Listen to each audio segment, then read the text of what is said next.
సుమన్ టీవీలో మీ business promotions కోసం ఈ కింది నెంబర్ను సంప్రదించగలరు.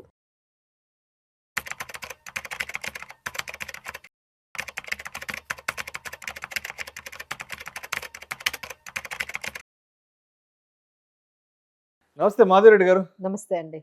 మాధవిరెడ్డి గారు, త్వరలో సెబీ వైపు నుంచి రకరకాల రెగ్యులేటరీ చేంజెస్ అయితే చాలా అవునండి. రాబోతున్నాయి. సో తప్పనిసరిగా మార్కెట్స్కి సంబంధించి, అవును. అదేవిధంగా రిటైల్ ఇన్వెస్టర్స్కి సంబంధించి, అదేవిధంగా ఈ సోషల్ మీడియాకి సంబంధించి, టెలివిజన్స్కి సంబంధించి కూడా, స్టాక్ బ్రోకింగ్ ఇన్స్టిట్యూషన్కి సంబంధించి కూడా పెద్ద పెద్ద మార్పులు చేర్పులు తీసుకురాబోతుంది. ఎస్, ఏ మార్పులు తీసుకురాబోతుంది, తప్పనిసరిగా ఎవరెవరు ఇవి ఫాలో అవ్వాలి అంటారు, ఎంతవరకు అర్థం చేసుకోవాలి అంటారు సెబీ త్వరలో తీసుకురాబోతున్న ఈ భారీ మార్పుల గురించి? సో ఈ వీడియో అయితే చాలా ఇంపార్టెంట్ అండి. ఎవరెవరైతే మ్యూచువల్ ఫండ్స్ లో ఇన్వెస్ట్ చేస్తున్నారో, లేకపోతే ట్రేడింగ్ చేస్తున్నారో, ఈక్విటీ మార్కెట్లో ఇన్వెస్ట్ చేస్తున్నారో, వాళ్ళందరికీ కూడా నెక్స్ట్ 3 to 6 months లో చాలా చేంజెస్ అయితే మీరు గమనించబోతున్నారు. ఫస్ట్ మనము స్టార్ట్ చేసుకుంది SEBI regulations on social media disclosures. అంటే ప్రతి ఒక్కరూ కూడా ఎవరైతే అనలిస్ట్ అంటున్నారో వాళ్ళ సెబీ నంబర్స్ చెప్పడము, ఇప్పుడు మ్యూచువల్ ఫండ్స్ అయితే వాళ్ళ మ్యూచువల్ ఫండ్ నంబర్స్ చెప్పడము, అలానే స్టాక్ బ్రోకర్స్ అయితే వాళ్ళ కోడ్, ఇలాంటివన్నీ డిస్ప్లే చేయాలి. దానివల్ల ఏంటంటే జెన్యూన్ ఎవరైతే ట్రాన్స్పరెన్సీ పెరగడము, జెన్యూన్ ఎవరైతే వాళ్ళు అందులో నిజంగానే వర్క్ చేస్తూ ఉన్నారో వాళ్ళవే కొంచెం కంటెంట్ అనేది బయటికి రావాలి అన్నట్టుగా కొన్ని డిస్క్లోజర్స్, సోషల్ మీడియా డిస్క్లోజర్స్ అయితే May 1 నుంచి అవి స్టార్ట్ అవబోతున్నాయి. అలానే మనం రీసెంట్ గా చెప్పాము SEBI changes in mutual funds లో కేటగరైజేషన్స్ గురించి చాలా చేంజెస్ తీసుకొచ్చారు. లైఫ్ సైకిల్ ఫండ్స్ తీసుకొచ్చారు, ఓవర్ ల్యాపింగ్ గురించి మాట్లాడారు. అలానే కొన్ని అనవసరంగా డిస్ప్లే ఉన్న నేమ్స్ తో ఉన్న కొన్ని ఫండ్స్ అయితే వాళ్ళు మర్జ్ చేయడం కానీ లేకపోతే ఆపేయడం కానీ చేసేసారు. సో వాటి గురించి కూడా మీరు అందరూ తెలుసుకోవాలి. ఆ తర్వాత NSE ఇంటర్నేషనల్ ఎక్స్చేంజ్ రాబోతుందండి. That is a very good news. అంటే ఇప్పుడు చాలా మంది ఏమనుకుంటున్నారు, మన ఇండియన్ స్టాక్ మార్కెట్ ఒక్కటే మనకి కొంచెం 2025 లో చూసుకుంటే డిసప్పాయింట్ చేసింది. మిగతా అన్ని స్టాక్ మార్కెట్లు కూడా బాగా రిటర్న్స్ ఇచ్చాయి. మనం ఎందుకు అక్కడ ఇన్వెస్ట్ చేసుకోకూడదు? అది షాంఘై మార్కెట్స్ కానివ్వండి, China markets, US markets, European తర్వాత సింగపూర్ మార్కెట్స్ లో కూడా ఇప్పుడు మనం అందరం ఆఫ్టర్ 6 months తర్వాత మనం 30 గ్లోబల్ మార్కెట్స్ లో, మనం 30 గ్లోబల్ మార్కెట్స్ లో మనము ఇన్వెస్ట్లు చేసుకోవచ్చండి.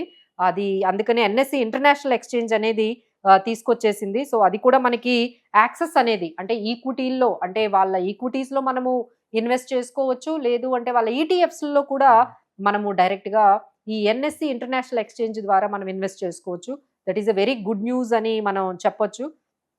ఆ తర్వాత రీసెంట్ గా అండి, అంటే బ్రోకింగ్ ఫర్మ్స్ లో ఇప్పుడు ఎంత చెప్తున్నా, ఇప్పుడు మనమే రీసెంట్ గా మాట్లాడుకున్నాం, ఎంత మార్కెట్స్ నెగిటివ్ లో ఉన్నా 20 కోట్ల డీమ్యాట్ అకౌంట్లు లాస్ట్ 2 months లో 1 కోటి మంది డీమ్యాట్ అకౌంట్లు ఓపెన్ చేస్తున్నారు. ఎన్ని రెగ్యులేషన్స్ తీసుకొచ్చినా, ఎన్ని కర్బ్స్ అంటే స్పెక్యులేషన్ మీద ఎన్ని చేంజెస్ తెస్తున్నా అదైతే ఆగడం లేదు.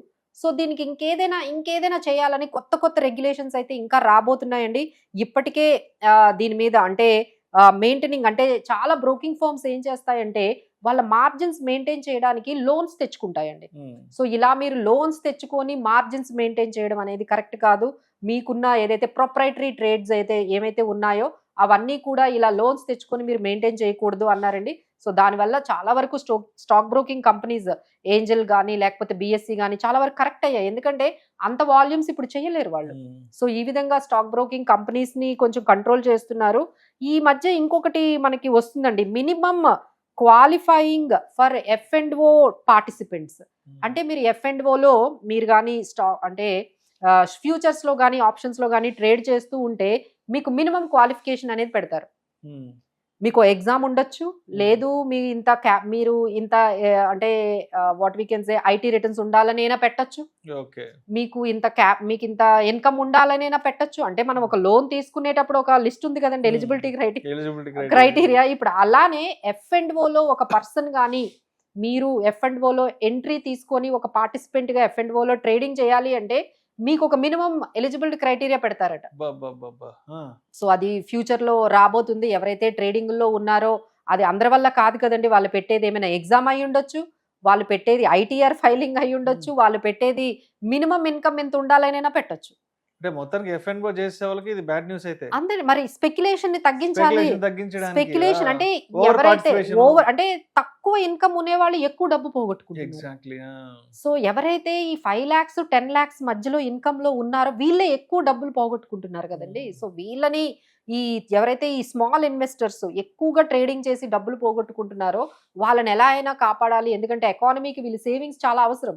వీళ్ళు సేవింగ్స్ చేసుకోకుండా ఇలా ట్రేడింగ్లో డబ్బులు పెట్టుకుంటుంటే ఇలా పోగొట్టుకుంటూ ఉంటే ఎకానమీకి మంచిది కాదు అని చెప్పి ఈ విధంగా సెబీ అయితే చాలా ఈ మినిమం క్వాలిఫైయింగ్ మీద మనకి ఫ్యూచర్లో మేబీ ఫ్యూ మంత్స్లో కొంచెం ఒక డేటా అనేది రాబోతుందండి. దాన్ని కూడా గమనించాలి. ఇంక ఇవన్నీ సరిపోక ఏఏ ఎక్కడ చూసినా ఏఏ యాప్స్ మీరందరూ కూడా ఏఏ యాప్స్ యూస్ చేస్తున్నారు. కొంతమంది రీబ్యాలెన్సింగ్ కూడా యాప్ వచ్చిందండి. అంటే మీ మ్యూచువల్ ఫండ్స్ స్టాక్స్ అందులో చూపించేస్తే అందులో ఫీడ్ చేస్తే అదే రీబ్యాలెన్సింగ్ చేసేస్తుంది. Please don't go by these kind of changes what ever is happening. ఏఏ ఏంటంటే పాస్ట్ డేటాని తీసుకొని అది ఒక మీకు కొన్ని సజెషన్స్ ఇవ్వగలదు. కానీ ఇప్పుడు మీకు జాబ్ పోయింది అనుకోండి, ఏఏకి తెలుసా?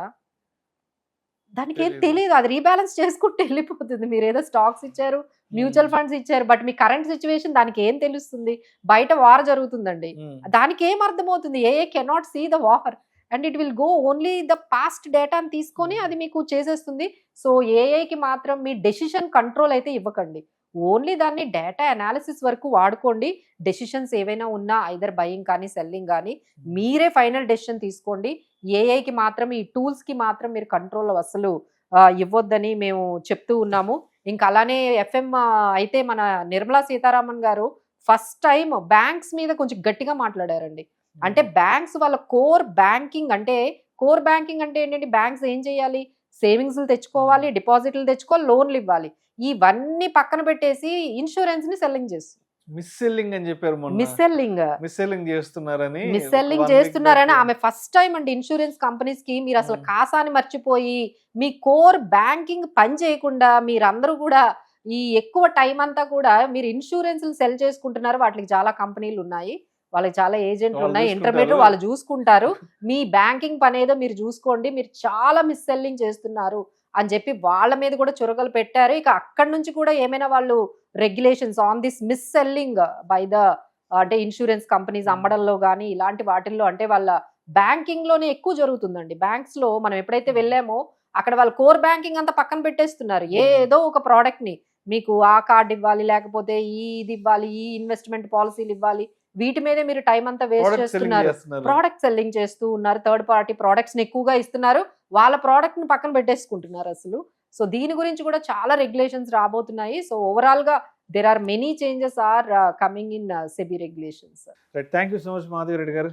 త్వరలో మార్కెట్స్ కి సంబంధించి, ఎఫ్ఎన్ఓ ట్రేడర్స్ కి సంబంధించి, అదేవిధంగా డిజిటల్ మీడియాకి సంబంధించి, టీవీ ఛానల్స్ కి సంబంధించి సెబీ తీసుకొస్తున్నటువంటి మార్పులు ఏంటి, వాటిని మనం తప్పనిసరిగా ఎంతవరకు అర్థం చేసుకోవాలి అనే అంశాల గురించి చక్కగా తెలియజేశారు. థ్యాంక్ యూ సో మచ్ అండి.